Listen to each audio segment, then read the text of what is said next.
2022 is here, folks, and yes, get ready for the new you.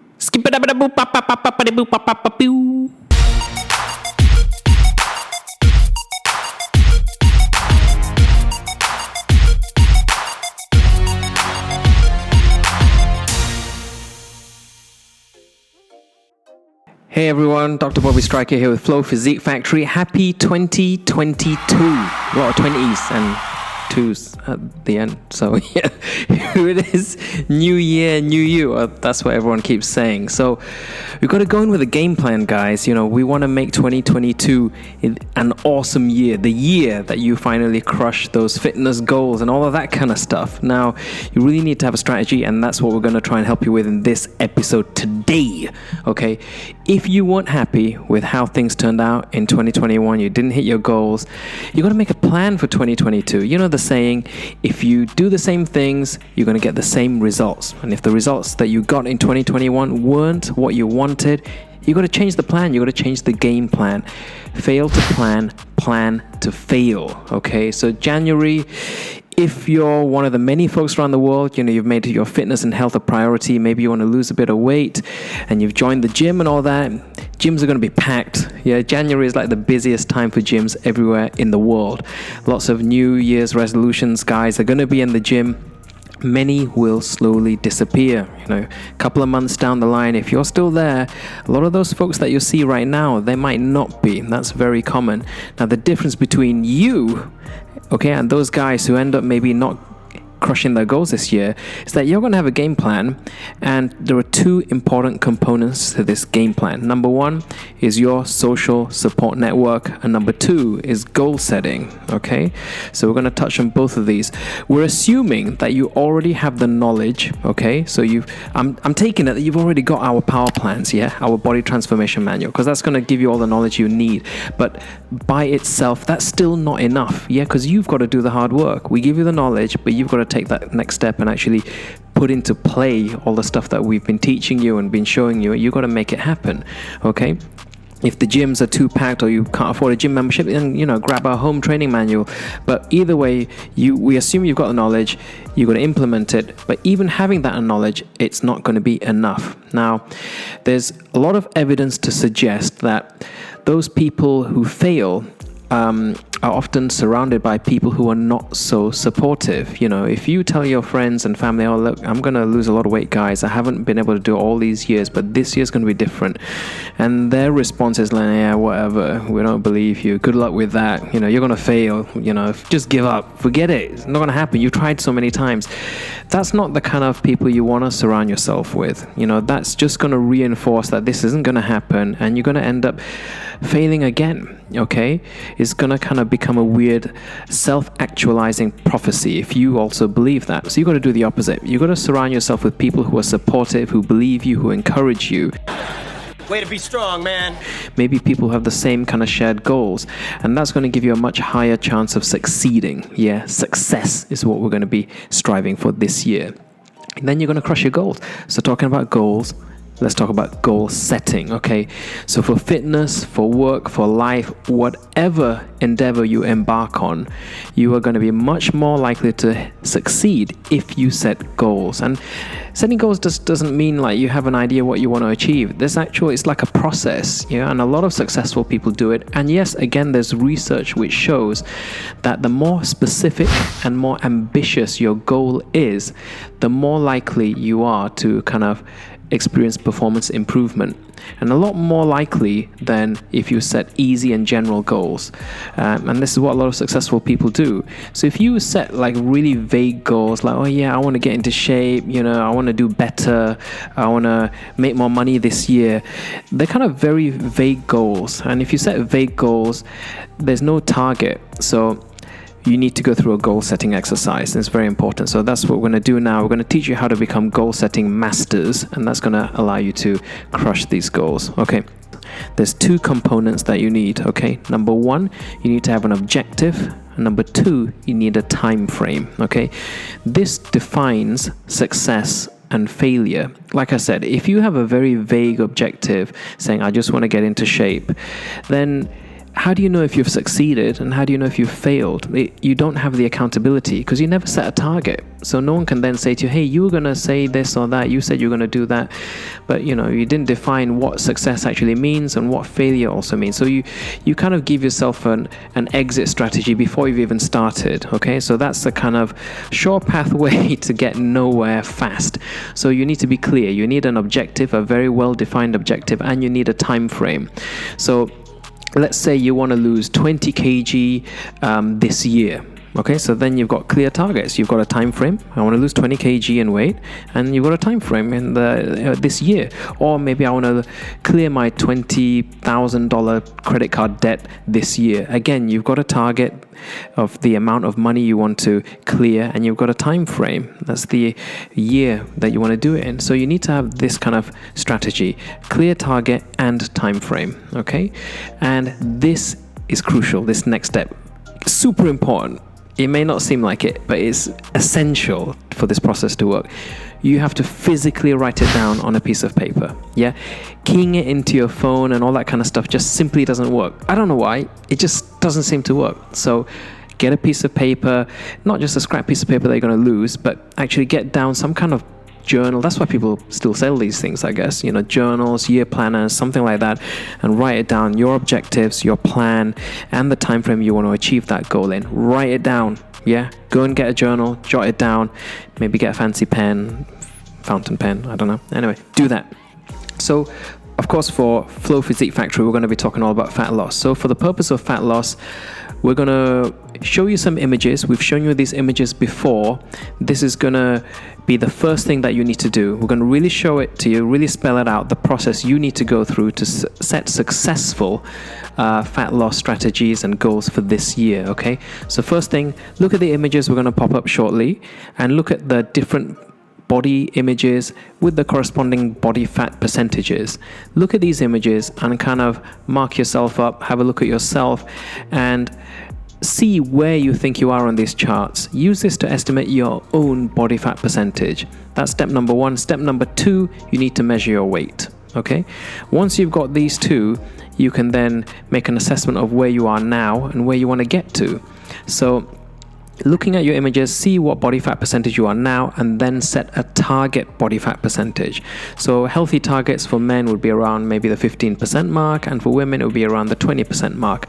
It might not be achievable for everyone, but those are pretty healthy targets for you to aim for.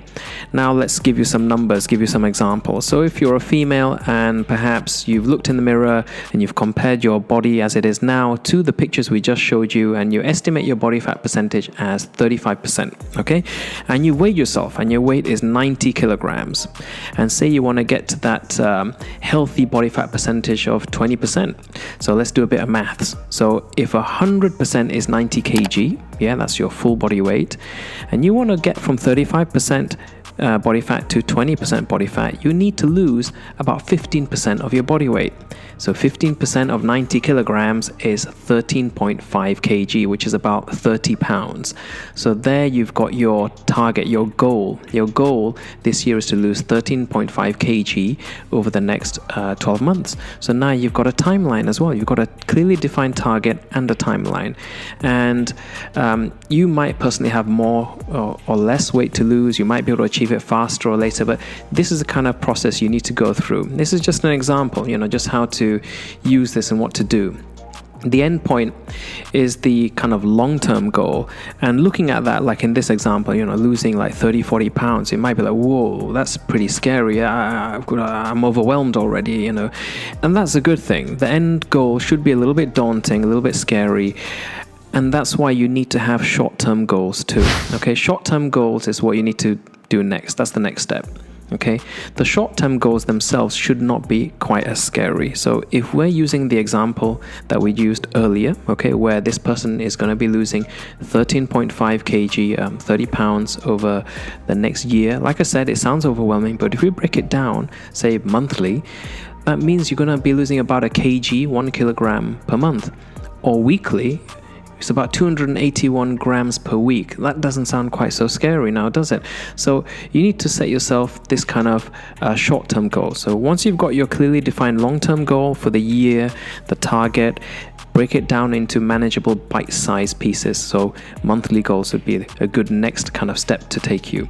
Okay, and remember, for fat loss specifically, slow and steady wins the race. You lose weight too quickly, you're going to lose muscle mass. Yeah, lose muscle mass, you're going to end up maybe skinny fat, you're going to hurt your metabolism, harm your metabolism. I can't get my words right. And yeah, so you need to have slow and steady goals. It's better. Yeah. Don't exceed a weight loss rate of more than 1% of your body weight per week. If you do, you're losing weight too fast and at risk of losing valuable muscle tissue. So remember that. We've covered that many times. And what's the next step in effective and successful goal setting? So review. You've got to review your progress. Each time you've got your short-term goal, see whether you've hit your goal or not. Have you hit your target? Did you lose the amount of weight you wanted to?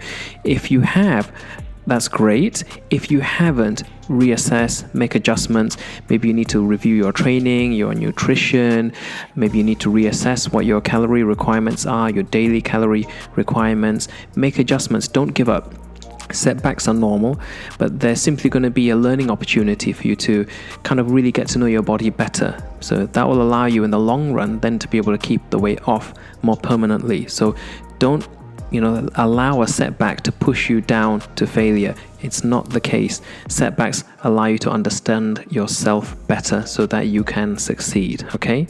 Use the setback to make the necessary changes so that when you hit your next short-term goal, you go for the next step. The next step in successful goal setting is reward. Reward yourself, yeah?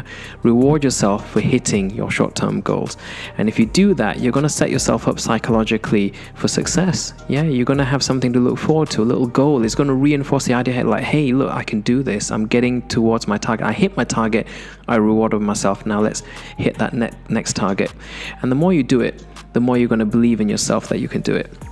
Finally, what's your reason? Yeah? What is the reason that you're trying to do whatever you're trying to do this year, whether it's to be successful at work, rearrange your finances, or in our case, getting into shape? What's your reason? You need to have a very strong reason.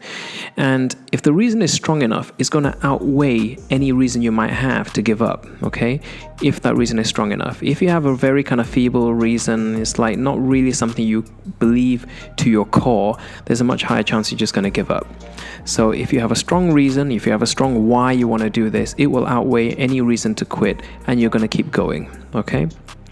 Time for a story. So back in the day, when I was training as a GP in the UK, we have to go through various specialties, to gain experience, so that when we come out into the community, no matter what comes in through the door, we will have the appropriate experience to be able to manage patients with conditions from all specialties, regardless of whether that's cardiology, geriatrics, gynecology, and psychiatry, mental health. And I remember something really interesting that I learned during psychiatry, and it's about something called NLP, Neuro-Linguistic Programming.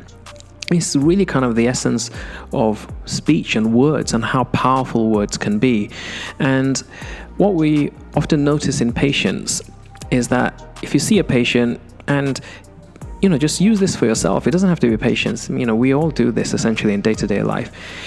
We have a way of generalizing things. So if you've had a bad day and you have a few bad days, maybe you had a few bad weeks, it's easy to say, look, everything sucks, life sucks, everything sucks. And that's something which is really detrimental. You do that, not only are you saying it, but you're hearing it. And when you hear yourself saying things like, oh yeah, everything sucks, you actually start to believe it. And when you start to believe stuff like this, things can go bad and south and wrong very quickly. So when patients would say to us, oh yeah, my life sucks, I've got nothing to look forward to, everything's terrible, we would have to kind of come back to them to help them understand that might not be the case. We'd be like, okay, so how about when you finish work, don't you feel good to finish work? And they'll be like, oh yeah, of course, everyone feels good to kind of get off work and go home. I was like, okay, well that's good. You look forward to your finishing work. And how about then meeting up with your friends or seeing your kids and things like that? Don't you look forward to meeting your friends? And they'll be like, oh yeah, well actually, yeah, I do look forward to meeting my friends at the weekend. And they'll be like, but you just said a moment ago that everything sucks and everything is terrible and you've got nothing to look forward to. And you kind of show it to them that they're generalizing in a very negative way. And when you highlight to them that everything doesn't suck, then it's like, oh yeah, you're right, doc. Everything doesn't suck. There are things that I do still enjoy in my life and things that I like to do. And we have to be like that. So remember, you can't just say everything is bad and, everything is terrible. You have to be the opposite. If you are telling yourself, frequently that you can't do this, you're going to fail, you're not going to succeed, like I said, it will become a self-prophesizing, and it will kind of happen. You'll make it a reality. Tell yourself the opposite. Big yourself up, like, I can do this. I'm going to crush these goals. Even if you haven't succeeded in past years, this year doesn't have to be the same. And hopefully with some of the tools we've revealed to you today, you're going to hit those goals and you're going to succeed. Yeah. Big yourself up. Tell yourself that you're going to succeed, that you can do it. You're going to crush whatever goals you have. Do the goal setting exercises. Reward yourself for each milestone that you hit successfully. Okay. You can do this. Okay. You can do this. Okay. And that's it, guys. We're pretty much done for this episode. Get our plans. Yeah, watch our videos. If you liked all of this stuff, remember to hit subscribe, hit the bell button for notifications. 2022 is the year that you're going to make it, and we've got your back. We're going to make sure you get there. Stay safe. We'll see you all in the next video. Don't be late for your appointments. Bye, everyone. See ya.